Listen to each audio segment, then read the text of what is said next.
그럼 먼저 오늘은 이주원 위원님께서 주중에 중계를 하신 아시아 챔피언스 리그 소식부터 살펴보도록 하겠습니다. 먼저 현재 K리그 팀들 가운데서는 전북과 수원 그리고 서울 성남이 이번 시즌 아시아 챔피언스 리그를 하고 있는데요. 지난번에는 수원과 성남이 16강 진출을 확정지었죠? 네, 수원 같은 경우에는 지난 21일이었죠. 우라와 레즈를 상대로 원정 경기를 치렀었는데요. 네. 챔피언스리그 지조 5차전이었습니다. 먼저 이 두 골을 몰아치면서 기분 좋은 2대1 역전승을 거두게 됐는데요. 후반 24분 질라탄에게 먼저 선제골을 내줬지만은 영기훈 선수가 있었죠. 네. 영기훈 선수가 도움을 2개 기록했는데 일단 고차원 선수가 동점골을 넣게 됐고요. 그리고 카이오 선수가 역전골을 넣으면서 네. 수원은 결국 16강 진출을 확정지었습니다. 네.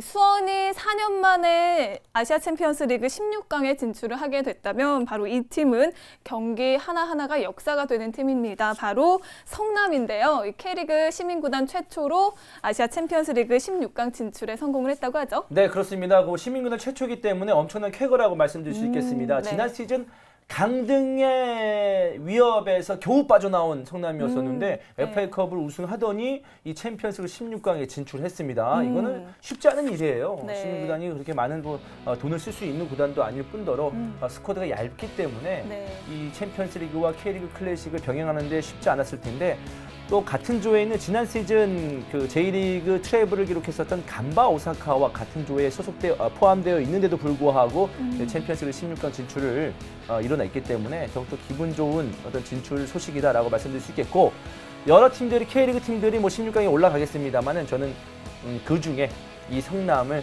뜨겁게 응원할 예정입니다. 네. 네. 반면에 K리그 1위를 달리고 있는 전북 같은 경우에는 의외로 아시아 챔피언스 리그에서 지금 고전을 하고 있어요. 네, 전북 같은 경우에는 가시아 원정에서 2대3으로 패배를 했습니다. 네. 세 골을 너무나 쉽게 허용하면서 어려운 경기를 펼쳤는데 이동국 선수가 정말 환상적인 두 골을 기록했죠. 맞아요. 그럼에도 불구하고 2대3 패배를 당해서 아직까지는 16강 진출을 확정짓지 못하고 있는 상황이거든요. 네. 그럼에도 불구하고 K리그 팬들에게는 전북 걱정이 가장 쓸데없는 걱정이겠죠. 전북은 봉동 이장이 너무나 잘 이끌고 있습니다. 맞아요. 근데요, 참 고민이 많을 것 같아요. 제가 이 경기를 중계했는데 전반전에 깜짝 놀랐습니다. 전반전에 3대0 나오고 일본 팀하고 해서 3대0 나면 후반전을 어떻게 중계하라는 거야? 하면서 굉장히 답답했었는데 결국 이동국이 해줬습니다. 그러나 좀 보완해야 되는 점이 많습니다. 그러니까 네. 수비 라인에서 윌킨슨 선수가 굉장히 오랜만에 나왔는데 거기서 네. 좀 흔들림이 있었고요. 특히나 이제 공격 라인에서 에드와 이동국 선수 K리그 클래식 좀 중하위권 팀들에게는 이 두 명의 공격수가 나름의 효과를 낼 수 있겠습니다만은 좀 네. 수준급 이상의 수비를 가지고 있는 팀들과 상대로는 이 투톱을 잘 막아내고 있단 말이에요. 그렇기 때문에 최 감독이 에두와 이동국을 공존하는데 더 많은, 더 깊은 고민이 필요하지 않나라는 생각이 듭니다.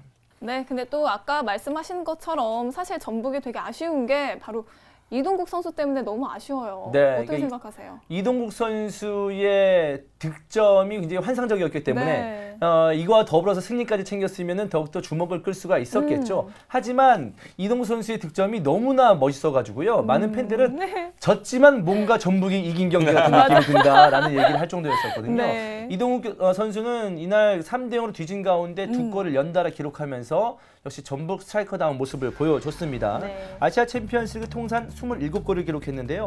이 기록은 26골을 기록하고 있는 나세리 알 샴나니 선수의 대결에서 한 골 정도를 앞서는 그런 대결입니다. 그러니까 아시아 챔피언스리그에서 최다골을 기록하고 있는 이동국 네. 선수가 되겠습니다. 이 경기가 끝나고 이동국 선수는 통산 득점에 신경 쓰지 않겠다. 전북의 승리와 전북의 성적이 중요하다라고 밝혔습니다. 네. 사실 이동국 선수의 오버헤드킥에 의한 골, 그거는 작품입니다. 맞아요. 바이스클 킥이죠? 네. 말 그대로 이 이동국 선수가 발리 선생 아니겠습니까? 네. 공중에 떠 있는 거는 어느 위치에서든 바로바로 이제 골로 넣는 데는 정말 일가견이 있는 스트라이커예요. 그런 의미에서 발리댄스 한번 부탁드리겠습니다.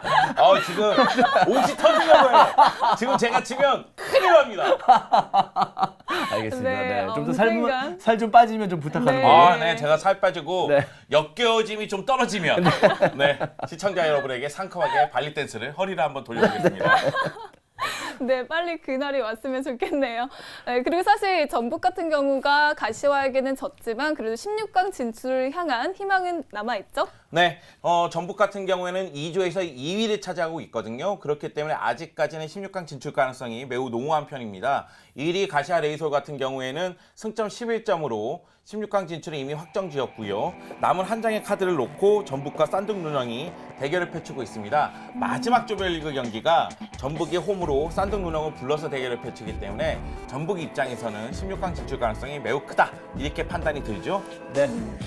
그리고 또 16강 진출을 앞두고 이 좌불안석인 팀이 바로 서울이 아닐까 싶은데요. 이 서울 같은 경우에는 세 팀과 경쟁을 해야 합니다. 그렇습니다. 이 서울은 H조에 포함되어 있는데요. 광저우, 가시마, 시드니와 함께 16강 전쟁을 펼치고 있습니다. 네. 어떤 팀도 지금 탈락하지 않았어요. 그 정도로 이제 서울이 이제 많은 팀들과 경쟁을 해야 되는 상황인데, 순위를 말씀드리면 광저우, 헝다가 승점 10점을 가져가고 있고요. 그리고 서울과 가시마, 시드니가 경쟁을 하고 있는 상황입니다. 네. 서울 같은 경우에는 마지막 경기가 가시마 원정인데, 사실 좀 불안한 게 뭐냐면 가시마를 홈으로 불러들여서 경기 내용이 썩 좋지 않았거든요. 그렇기 때문에 만약에 가시마 원정에서 패할 경우 서울은 떨어지게 됩니다. 네. 무승부를 했을 경우에도 시드니와 광주의 결과를 봐야 되고요. 그렇기 때문에 꼭 승리해야 되는 좀 부담감이 있는 서울의 네. 입장입니다.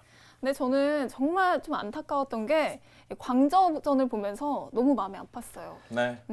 어떻게 마음이 아프셨나요?